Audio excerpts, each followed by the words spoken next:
और क्या हाल है भाई? और मजे में? तो शुरू करते हैं अपनी तीसरी क्लास जो आज की है हमारी। और आज मैं आपको शास्त्रीय नृत्य व भाषाएं हैं जो उनको कराने वाला हूँ। शास्त्रीय नृत्य व भाषाएं, ठीक है। पूरा करते हैं शुरू क्लास को। इससे पहले जो 2 वीडियो है अपनी यूनेस्को साइट्स की और रामसर साइट है ना, भारतीय राष्ट्रीय उद्यान कराए थे एक वीडियो में शायद, है ना। एक में यूनेस्को कर लो, आप उन्हें भी कर लेना, ठीक है। चलो शुरू करते हैं। नृत्य का सबसे पहला उल्लेख भरत मुनि के प्रसिद्ध पुस्तक नाट्य शास्त्र में मिलता है, ठीक है। वहीं आचार्य नंदकिशोर के अभिनय दर्पण में और सारंग देव के संगीत रत्नाकर नामक ग्रंथों में भी नृत्य का उल्लेख मिलता है। संगीत नाटक अकादमी के अनुसार भारत में 8 पारंपरिक शास्त्रीय नृत्य हैं जिनके बारे में हम अब जानेंगे। भरतनाट्यम पहला शास्त्रीय नृत्य भरतनाट्यम है जो कि तमिलनाडु में पड़ता है, ठीक है। भरतनाट्यम जो है भरत मुनि के नाट्य शास्त्र से जन्मी इस नृत्य शैली का विकास तमिलनाडु व उसके आसपास के क्षेत्रों में हुआ है, ठीक है। वहीं भरतनाट्यम को सबसे प्राचीनतम नृत्य माना जाता है और इस नाट्य शैली के तंजौर, कांचीपुरम व पंडलूर प्रसिद्ध घराने कौन कौन से? तंजौर है, कांचीपुरम है, पंडलूर। तंजौर, कांचीपुरम, पंडलूर प्रसिद्ध घराने हैं। भरतनाट्यम को दासियत्तम व अग्नि नृत्य भी कहा जाता है और इस नृत्य को पुनर्जीवित करने का श्रेय कृष्ण अय्यर व रुक्मणी देवी अनुंडेल को दिया जाता है, ठीक है। कुछ पॉइंट्स हैं हमारे 5 इसमें।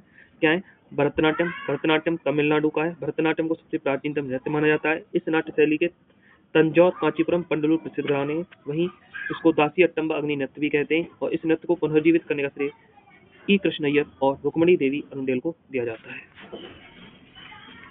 आगे जानेंगे भरतनाट्यम के प्रमुख नर्तकों के बारे में। तो पदम सुब्रमण्यम है जिनको पद्म विभूषण मिला 2024 में। वैजंती माला पद्म विभूषण मिला है 2024 में। यामिनी कृष्णमूर्ति, वहीं सोनम मार्सिंह है। एक है शोभना चंद्र कुमार और टी वाला सरस्वती और लीला सैमसन है। मालविका सरस्वती और पद्मिनी रामचंद्र और मल्लिका साराभाई और मृणाली साराभाई।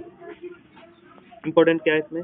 पद्म सुब्रमण्यम पद्म विभूषण मिला 2024 में। वैजंती माला जिन्हें पद्म विभूषण मिला है 2024 में, ठीक है। पद्म सुब्रमण्यम और वैजंती माला दोनों को पद्म विभूषण मिला 2024 में। नेक्स्ट है आपका दूसरे नंबर पर कथक।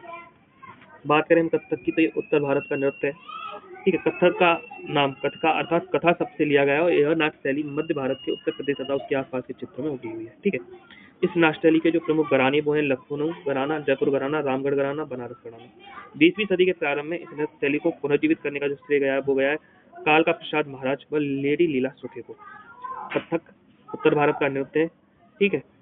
इसकी जो नाट्य शैली है वो लखनऊ घराना, जयपुर घराना, रामगढ़ घराना व बनारस प्रसिद्ध घरानों के नाम है और पुनर्जीवित करने का जो श्रेय है वो कालका प्रसाद महाराज व लेडी लीला शोके को दिया गया है, ठीक है। कथक के जो प्रमुख नर्तक हैं उनके बारे में बता दो। कुंदनी लखिया जिन्हें पद्म विभूषण मिला 2025 में मिला है, कुंदनी लखिया। वहीं बिरजू महाराज हुए, लच्छू महाराज हुए, शंभू महाराज, सुखदेव महाराज,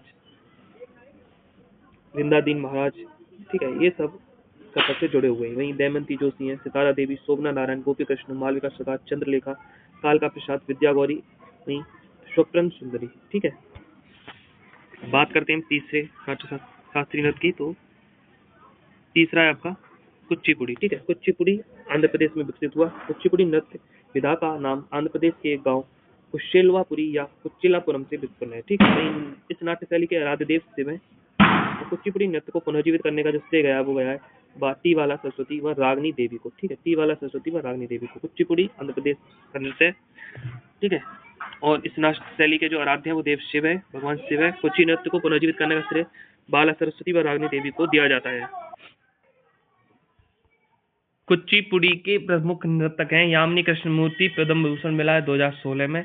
अपर्णा सतीशन, लक्ष्मी नारायण शास्त्री, राधा रेड्डी, राजा रेड्डी, पद्मा रेड्डी, शोभा नायडू, वेदांत सत्यनारायण व इंद्राणी रहमान, ठीक है। कथकली केरल का नृत्य व इस नृत्य विधा को पूर्व की गाथा का गीत कहा जाता है। पूर्व का गाथा गीत कहा जाता है किसको? कथकली को। केरल में जन्मा है।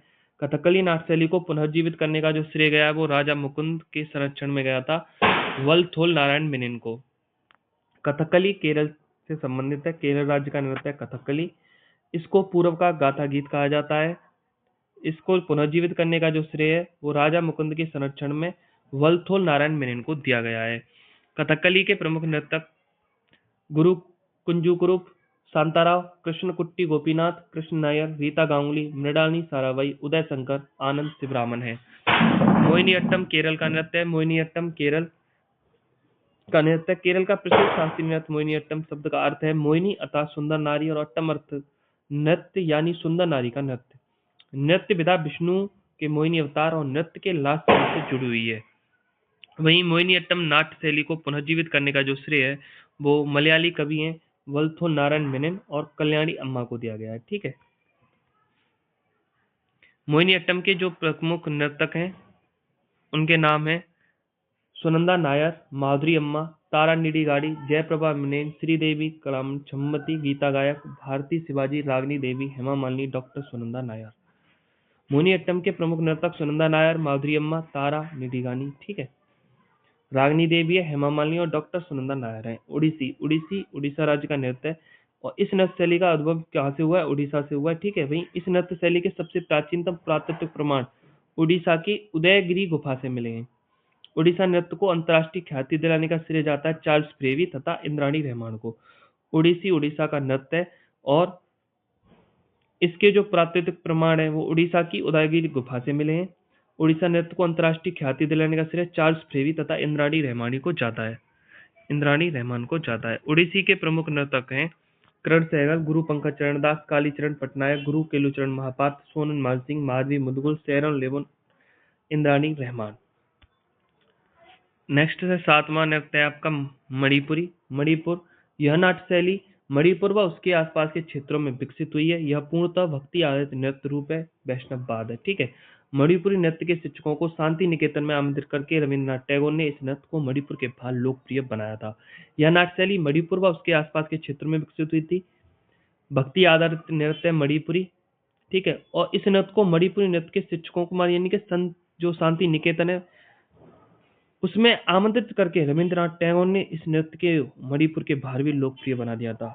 और मणिपुर की जो प्रमुख नर्तक हैं उनमें सबसे पहले आता है नाम झावेरी बहन का, जिसका नाम झावेरी बहन है दर्शना नैना स्वर्णा रंजना। ठीक है।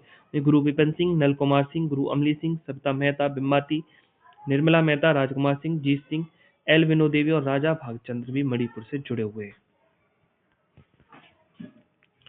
8वां नृत्य आपका सत्रिया जो कि असम का है। इस नृत्य शैली की उत्पत्ति का श्रेय असम के भक्ति संत जो थे शंकर देव को जाता है। सत्रिया असम का है। श्रेय किसको जाता है इस शैली का? असम के भक्ति संत शंकर देव को।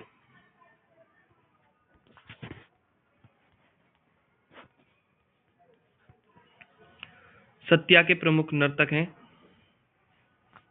जतिन गोस्वामी, पद्म विभूषण 2025 में मिला। सत्या नृत्य के नर्तक हैं जतिन गोस्वामी, पद्म विभूषण 2025 जतिन गोस्वामी को मिला। गहन चंद्र गोस्वामी है, इंदिरा पीपी भौरा, प्रदीप चालिया, सरोदी शौकिया, परमानंदा वारवायान, वहीं गोस्वामी, मणिक वारवायान, प्रभात शर्मा, भावानंद वारवायान। छऊ नृत्य यह नृत्य शैली 3 प्रकार की है। ये पश्चिम बंगाल, झारखंड में उड़ीसा में पाई जाती है, जिसमें पुरुलिया पश्चिम बंगाल में, सरायकेला झारखंड में, मयूरभंज उड़ीसा में पाया जाता है। संस्कृत मंत्रालय ने छऊ नृत्य को भी भारत का शास्त्रीय नृत्य माना है। किसके अनुसार है? संस्कृत मंत्रालय के अनुसार। छऊ नृत्य को 2010 में यूनेस्को में अमूर्त सांस्कृतिक विरासत में शामिल किया गया था। इसमें ही हम एक टॉपिक है भारत की भाषाएं, इसको भी जानते हैं 1 मिनट में।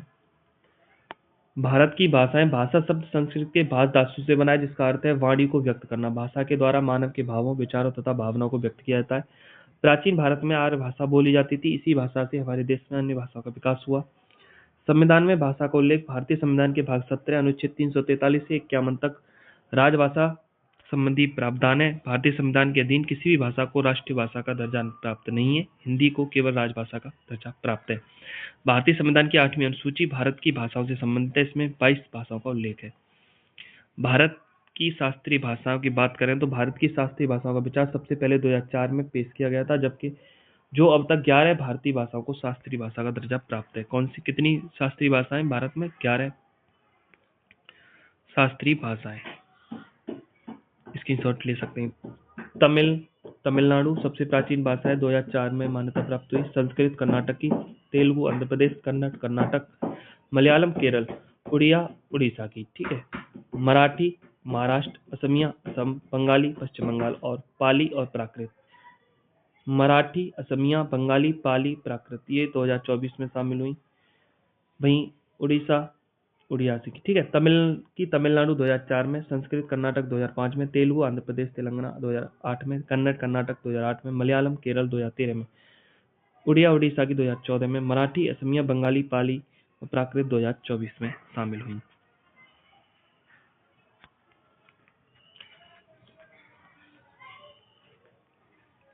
विश्व धरोहर हमने कराई दी है सारी की सारी, यूनेस्को वीडियो में देख सकते हो।